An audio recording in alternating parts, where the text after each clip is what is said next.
بسم اللہ الرحمن الرحیم۔ ناظرین کرام، آج کی اس ویڈیو میں ہم آپ کو بتائیں گے کہ وہ کون سے روزہ دار ہیں جو روزہ رکھنے کے باوجود بھی اللہ پاک کے قہر و غضب کا شکار ہوں گے۔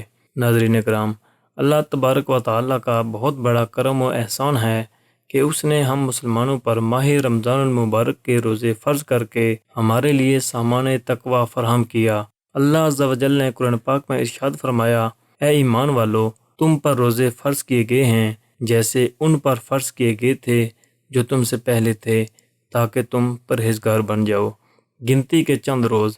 پھر جو کوئی تم میں سے بیمار یا سفر پر ہو تو دوسرے دنوں سے گنتی پوری کر لے، اور ان پر جو اس کی طاقت رکھتے ہیں فدیہ ہے ایک مسکین کا کھانا۔ پھر جو کوئی خوشی سے نیکی کرے تو وہ اس کے لیے بہتر ہے، اور روزہ رکھنا تمہارے لیے بہتر ہے اگر تم جانتے ہو۔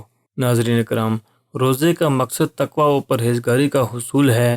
روزے میں چونکہ نفس پر سختی کی جاتی ہے اور کھانے پینے کی حلال چیزوں سے بھی روک دیا جاتا ہے، تو اس سے اپنی خواہشات پر قابو پانے کی مشق ہوتی ہے، جس سے ضبط نفس اور حرام سے بچنے پر قوت حاصل ہوتی ہے، اور یہی ضبط نفس اور خواہشات پر قابو پانا وہ بنیادی چیز ہے جس کے ذریعے آدمی گناہوں سے رکتا ہے۔ جو لوگ روزہ رکھ کر بغیر کسی صحیح مجبوری کے توڑ ڈالتے ہیں، وہ اللہ عز و جل کے قہر و غضب سے خوب ڈریں۔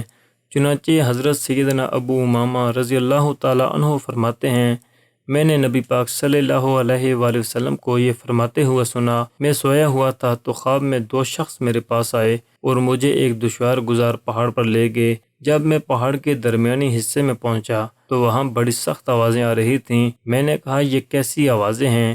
تو مجھے بتایا گیا کہ یہ جہنمیوں کی آوازیں ہیں۔ پھر مجھے اور آگے لے جایا گیا تو میں کچھ ایسے لوگوں کے پاس سے گزرا کہ ان کو ان کے ٹخنوں کی رگوں میں باندھ کر الٹا لٹکایا گیا تھا، اور ان لوگوں کے جبڑے پھاڑ دیے گئے تھے جن سے خون بہہ رہا تھا۔ تو میں نے پوچھا، یہ کون لوگ ہیں؟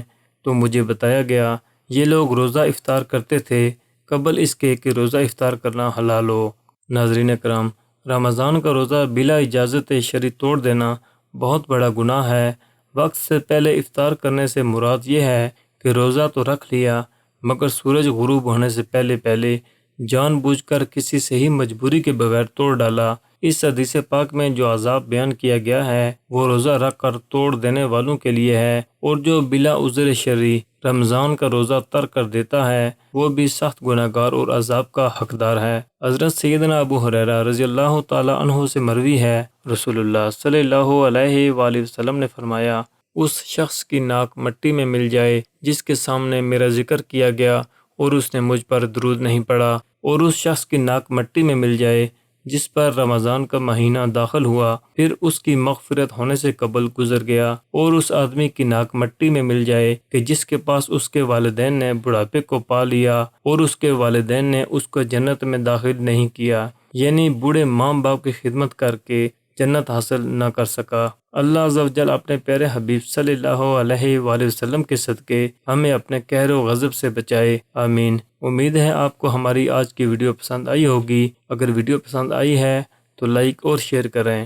اگر آپ ہمارے چینل پر نئے ہیں تو چینل کو سبسکرائب کر لیں۔